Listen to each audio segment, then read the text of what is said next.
on my first day of my Shockyachakras Detox Plan.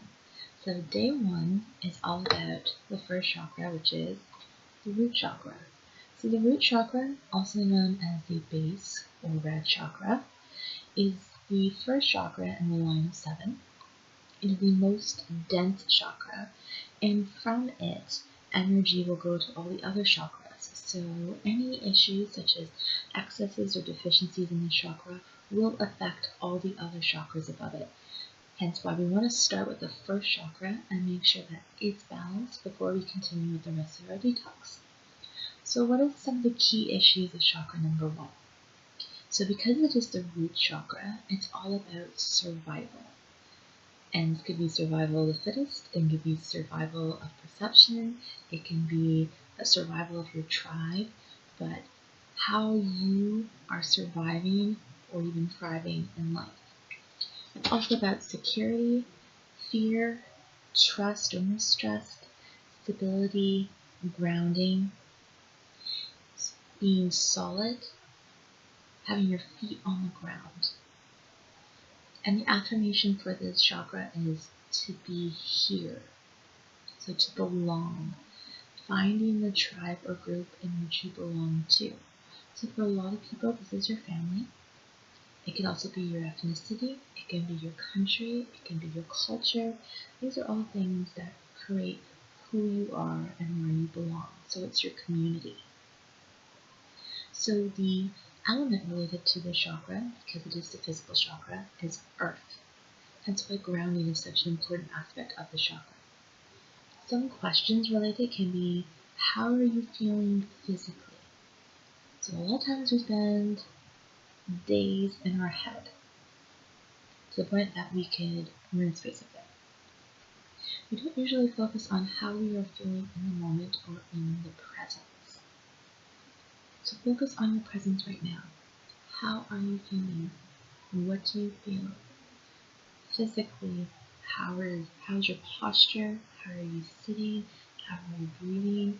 Take account of all of these things. Next is, what are your fears? Do you trust? Do you mistrust? Do you have issues with safety? Have you had any issues with your birth? Because this is the tribal and first chakra, it has a lot of relationship to how your birth was and if there were any birth traumas that were unresolved. So issues with this chakra have to relate to where it's situated. So since it is situated at the sacrum or lower back, any excess or deficiencies in the chakra can contribute to back pain, kidney and adrenal issues, chronic fatigue, fibromyalgia, low energy, sometimes even sleep issues as well. If there's an excess in the chakra, so the chakra isn't spinning correctly and it's creating an excess or stagnantness, then it can be creating heaviness, sometimes even obesity, hoarding onto material things or greed. If there's a deficiency, then a lot of times we'll feel fear or restlessness. And remember, if chakra is not moving properly, so the energy in it not flowing, it can create either an excess or a deficiency. Really depends on the vitality of the person. So, what are some great treatment options for the chakra? What can you evoke in today in order to have the radiant ruby red energy of the chakra basically vibrantly shine? So since it is the physical chakra, we have to talk about grounding and earth. Grounding is a fantastic meditation technique that a lot of times is not utilized because it seems so simple, but it works. So with grounding, all you have to do is you can go out in a place in nature, you can use your house, you can use your office, whatever space you feel safe in. So safety is very important because it is the safety chakra. Plant your feet on the ground, not cross-legged, proper posture, and just breathe from your diaphragm and imagine a bright, beautiful red light entering the top of your head, shooting down your spine, basically to the base of your sacrum. And as you breathe in, and the energy comes in, and breathe out. And that is a simple way to ground. Pretty much you're discharging energy. So a lot of the energy that lives up here. If you think of a wire, whenever we ground a wire, we have to connect it to the earth so it can discharge energy. Our bodies are very similar because we're all electromagnetic energy.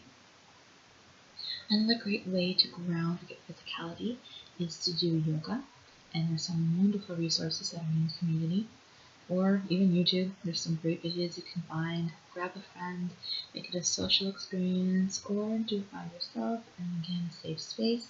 Let it be your time, and give yourself that 5 minutes for relaxation. Also, it's evoking and embracing the color of red. So red is the root chakra color. So this means wearing red.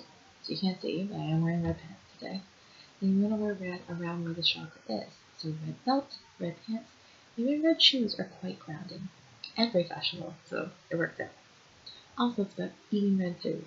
So a lot of red foods are very high in antioxidants, bioflavonoids, resveratrol, and also some wonderful nutrients. A lot of fruits, such as pomegranates, apples, berries, great red fruits.